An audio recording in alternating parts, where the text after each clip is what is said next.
দূরে তুমি দাঁড়িয়ে সাগরের জলে পা ভিজিয়ে, কাছে যেতে পারি না, বলতে আজ পারি না তুমি আমার এখনো।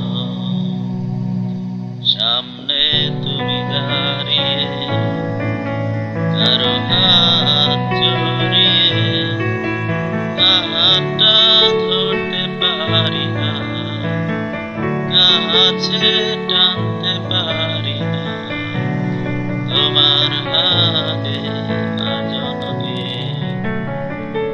সাগরের পারে হাত ধরে দেখছো